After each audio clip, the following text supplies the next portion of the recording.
네, 안녕하세요. 장현철입니다. 오늘은 트렌드 코리아 2019 책을 가지고 얘기를 나눠보도록 하겠습니다. 이 책은요, 제가 굉장히 강추하는 책인데요.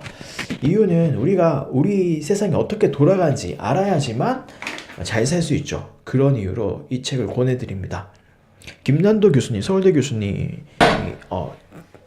저술하신 책이고 혼자 쓰신 게 아니라 많은 연구실 분들과 함께 쓰인 책이라서 혼자 조사하고 감을 잡기에는 굉장히 어려운 부분까지 잘 정리해 두셨죠. 강추입니다. 무조건 읽으셔야 되는 책이라고 보여드리고요. 무조건 읽어야 되는 책인 이유는 우리가 이제 이렇게 세상이 변화되고 있는데 이 세상에 혼자만 변화되면 불행해질 수 있어요. 무슨 얘기냐면 내 주변에 있는 사람들이 못 있잖아요. 나는 이제 세상의 흐름에 따라서 세상의 대세에 따라서 움직였는데 나의 주변 사람들이 움직이지 않는다. 그러면은 갈등이 생기게 됩니다. 세상을 바라보는 관점, 가치관이 다르기 때문에 갈등이 생겨요. 그럼 어떻게 되냐? 같이 보시고 같이 스터디 하셔야 됩니다.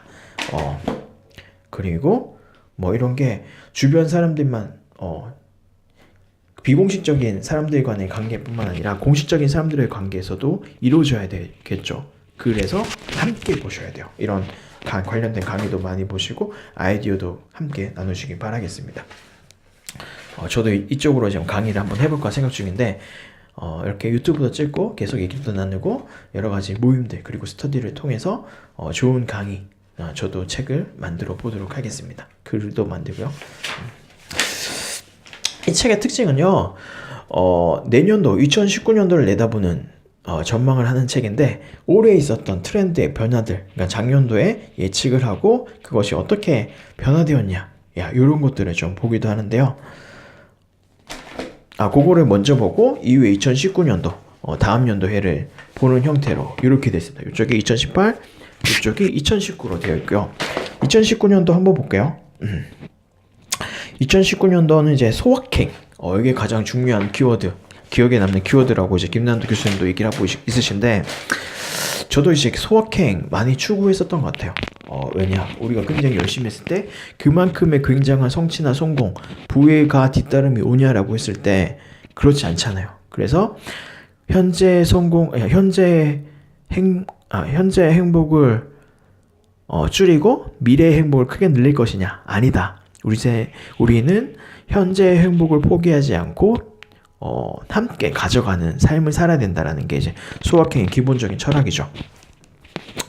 저는 소확행이 여러 가지가 있어요. 어쨌든 저는 그 A4 용지 있잖아요. A4 용지 중에서 A4 용지는 가격대가 약간 있는 걸 사요. 왜냐면은 제가 A4 용지를 많이 만지고 기록도 하고 그렇기 때문에 그 시간이 항상 즐겁게 하기 위해서는 A4 용지가 중요하다. 라는 거고 A4 용지 리뷰 한번 해봐야겠네요. A4 용지 리뷰, 필기구 리뷰 이런 걸 한번 해야 될 건데 필기구는 요즘 잘 나오죠. 가격대가 굉장히 낮은 것도 성능이 좋은 것들이 많고요. 높은 것들, 가격이 높은 것들보다 성능이 더 좋은, 감이 더 좋은 이제 필기구들이 있더라고요. 이런 것도 쓰시면은 여러분 이제 경제생활에도 도움이 되겠죠.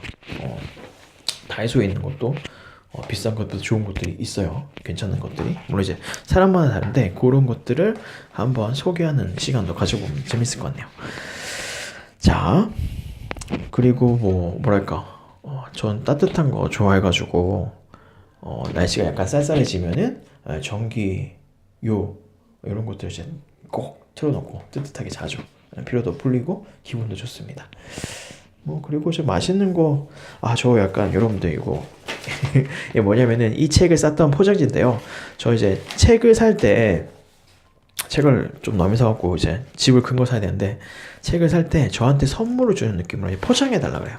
포장 보통 이제 포장지 안 맞는 경우가 많거든요. 근데 이제 누구한테 선물을 준다라고 얘기를 하고 포장해 달라 그래요. 누구한테 선물 주냐? 저한테 주죠. 저한테 주면 이제 너무 좋아. 소소한 행복들이 이제 차오르는 느낌이 드니까 이런 것도 좀 해주시면 좋을 것 같고요. 두 번째 키워드, 2018년도 두 번째 키워드, 가성비에 가심비를 더한다. 단순히 예전에 그러니까 경제가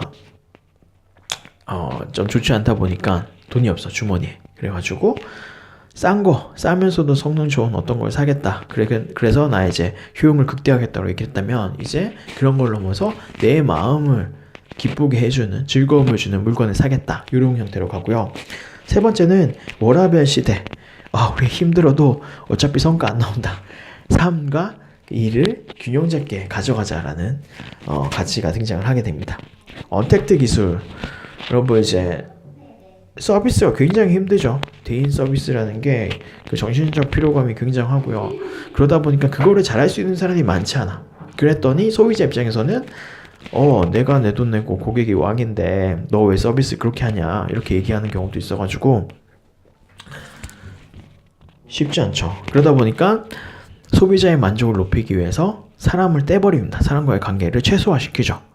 인공지능이라든지 로봇 이런 것들을 활용해가지고, 로봇 기계 이런 것들을 활용해서 대면 서비스 관계를 날려버리는 것들이 많이 등장을 하고 있죠. 무인 카페, 무인 자판기, 무인 이제 결제 수단 이런 것들이 많이 등장을 해가지고 가속화될 것 같아요. 가속화될 것 같고, 서비스를 잘 하시는 분들 같은 경우에는 더 많은 것들을 가져가시겠죠. 서비스비 이런 것들을 받으면서 지금 그러니까 그런 거죠. 배달비 예전에 안 받다가 배달비 받는 것처럼.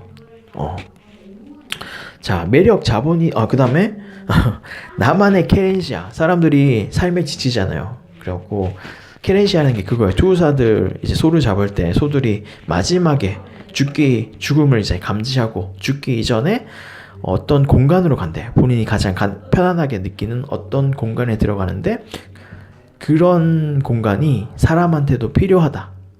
그래갖고 자기 집도 예쁘게 꾸미고 이런 형태로 됩니다. 이쪽 관련 사업이 굉장히 잘 진행될 것 같은데요. 여러분들 개인적으로는 그런 공간들을 많이 마련해 두시는 게 행복감도 늘리고 삶의 질도 향상시키는 부분이고, 생산자 입장에서는 그런 비즈니스를 잘 마련해야겠죠. 그리고 만물의 서비스화, 이 말은 이제 사람들이 서비스를 중요하게 여기죠. 예전에는 제품 하나를 팔았더라면은 지금은 제품과 연관된 서비스를 함께 판물어서 사람들의 이제 효용을 늘린다 라는 이야기고요. 미닝아웃, 의미를 부여하는 건가요? 그 미투처럼 자신이 가지고 있는 생각들을 외부로 이제 표출한다, 이런 것들입니다. 표현이 더 이제 자유롭고 활발해졌죠. 그리고 이 관계를 다시 써보려 해, 이런 게 있는데요. 기억이 안 나네요. 한번 볼게요. 154 151 페이지에 필요한 관계로 재편하다. 그쵸. 혼자 있고 싶은데 외로운 건 싫어, 신경 끄기 기술, 무료한 사람에게 웃으며 대체하는 법, 나는 나로 살기 했다 등이 2018년 서점가의 베스트셀러 목록이라고 하네요. 대인관계에 대한 조언을 담은 건데요. 그쵸. 이게 어떤 거냐면은 개인주의 가치관이 사회에 이제 팽배해졌죠. 계속 가속화가 되고, 그러다 보니까 관계가 쉽지 않아. 어떤 누구라든지 다양한 관계에 대한 관계들, 그리고 그로 인한 또 외로움들 어떻게 해결할 것이냐. 랜선 이모, 랜선 집사 이런 것처럼 상대방, 그러니까 누군가가 하고 있는 관계에 대해서 인터넷 선을 통해 가지고 또 관계를 맺으려는 모습도 보이고 있고요. 그런 거예요. 비용은 관계에서 만들어지는 피로감, 비용은 나는 부담하지 않고 나의 효용을 어떻게 늘릴 수 있을까에 대한 고민들, 이 관계를 다시 써보려 합니다. 세상의 주변에서 나를 외치다, 이런 것도 있는데요. 이건 뭐냐면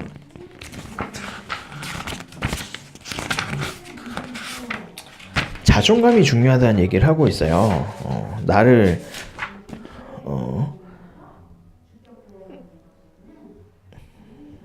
이거는 아까 얘기했듯이 관계의 밀도가 이제 낮아지고 있어요. 서로 이제 피곤해하고 미주알 고주알 얘기하는 관계에 대해서는 힘들어해가지고, 그럼 어떻게 되냐, 그런 관계에 대한 집착을 내려놓고 자기 밀도를 높이기 위한, 자존감을 높이기 위한 것들이 필요하게 됩니다. 그래서 이게 소비가 어떻게 연관이 되냐면 사치와 명품 소비, 창조자 소비, 윤리적 소비, 개성 소비, 보상적 소비, 자기 선물 주기, 복고 소비, 외모 관리 소비 등 최고는 주목받고 있는 수많은 트렌드의 기저에 흐르고 있는 열쇠말이라고 하는데요.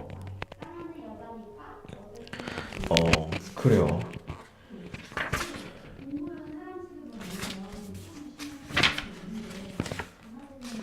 그래서 자존감을 높이기 위한 나의 목소리를 내기 위한 독립 출판문도 많이 만들어나고 SNS도 주요하게 활용되는 매체죠. 그렇습니다. 예, 그리고 2019년도 가볼게요. 2019년도는요. 자, 컨셉을 연출하라. 이게 무슨 말이냐면 컨셉이 중요해. 그러니까 인터넷 기술이 발달하고 오프라인에서의 대인관계가 약해지다 보니까 온라인에서의 관계 그리고 거기서 드러나는 이미지들이 중요하게 됩니다. 이 이미지라는 게 사실은 상대방이 느끼는 어떤 거라 가지고 연출에 신경 쓰면요 좋은 이미지가 만들어지겠죠. 그리고 인터넷상에서의 좋은 관계가 이루어지게 됩니다. 그래서 컨셉을 연출하라 라는 키워드가 등장을 하게 됩니다. 사람들이 원하고 있는 거죠. 좋은 컨셉을 만드는 것. 그리고 세포 마켓. 요거는 이제 SNS, 유튜브 인플루언서들이 이제 발달을 하기 때문에 따라서 자신만의 SNS 채널을 통해서 물건을 홍보하고 파는 것들이 굉장한 영향력을 끼치고 있다라는 얘기입니다. 조그만 세포 같은 시장들이 활성화되고 있다는 얘기죠. 세 번째는 요즘 옛날 유튜버. 그러니까 유행은 반복된다라고 그래요. 반복되는데 이번 유행, 그러니까 예전에 유행됐던 걸 이번에 한 번 더 유행시키는 건 이걸 복고풍이라고 얘기를 하는데 이번 복고풍의 좀 특이한 방식은 예전에는 과거에 대한 그리움에 대해 소구하는 방식. 내가 10대 때 입었던 옷이 내가 30대, 50대 입었던 입을 수 있는 옷으로 재판매됨에 따라서 예전의 추억을 곱씹는 그래서 행복감을 느끼는 형태로 소비가 되었다면 지금은 옛날이 아닌 옛날의 아버지들, 할아버지가 사용했던 복고풍을 어린애들 10대에서 20대 사이에 있는 소비자들이 사용함에 따라서 새로움을 추구하는 이런 형태로 소비가 또 한 번 이루어지고 있다는 얘기고요. 그 다음에 필환경 시대. 우리 지금 환경 문제가 굉장히 대두되고 있죠. 스타벅스에서 일회용품도 안 주려고 하고 있고 스타벅스만 아니라 모든 카페들, 모든 매장에서 그런 움직임들이 일어나고 있죠. 그래서 그 환경에 대해서는 이제 선택이 아니라 필수적으로 고려해야 될 부분이라는 얘기를 하고 있습니다. 감정 대리, 내 마음을 부탁해라는 키워드가 있는데, 문구가 있는데 사람들이 감정이라는 게 보통 이제 관계에서 많이 이루어지잖아요. 근데 아까 얘기했듯이 관계가 약해졌어. 그럼 어떻게 해야 돼? 어떻게 돼요? 내 자신에 대한 표현이라든지 감정에 대해서도 잘 얘기할 수 없게 되죠. 그러다 보니까 이런 감정적인 부분들에서 누가 나를 대변해서 표현해주고 전달해주면 좋겠다는 얘기를 합니다. 어떤 현상이 일어나면 보통은 자기의 감정 상태를 글로 쓰죠. 나 외롭다, 뭐 아니면 나는 즐겁다, 뭐 이런 것들을 쓰는데 누가 표현을 잘하는 누군가가 이걸 써놨어. 그러면은 그거를 뭐 캡처나 다운로드를 해가지고 나의 푸사에다가 얹어요. 내 페이스북에다 얹어. 그리고 그걸 통해서 나의 마음을 대변하는, 나의 마음을 표현하는 형태의 소비가 일어나고 있다는 얘기를 하고 있죠. 그다음에 데이터 인텔리전스인데요. 이거는 IT 기술을 통해서 인공지능을 통해서 뭐 소비의 변화가 일어나고 있다라는 얘기고요. 지적 변화에 초점을 맞춰서 얘기를 풀어가고 있습니다. 공간의 재탄생. 아까 케렌시아 얘기 나누는데요. 이번 공간은 오프라인 매장에 대한 얘기를 다루고 있습니다. 예전에 예전이라기보다는 세계적으로는 아마존이 득세를 합니다. 그 온라인 서점으로부터 시작을 했지만 온라인 그 책 판매로부터 시작을 했지만 지금 거의 모든 물건을 다 팔고 있는 아마존이 인터넷 판매를 굉장히 강하다 보니까 오프라인 판매 시장이 죽었어요. 근데 그러면은 그 시장이 죽은 상태로 그대로 놔둘 것이냐? 아니다. 어떻게든 한번 살려보자라는 이제 흐름이 일어나고 있고 그 흐름 속에서 공간이 이제 경험, 어떤 가치를 주는 공간으로 변하고 있다. 그 변화가 좀 카멜레온처럼 환경에 따라서 싹싹 바뀌고 있다는 얘기를 하고 있습니다. 그렇죠. 네, 그리고 밀레니얼 가족,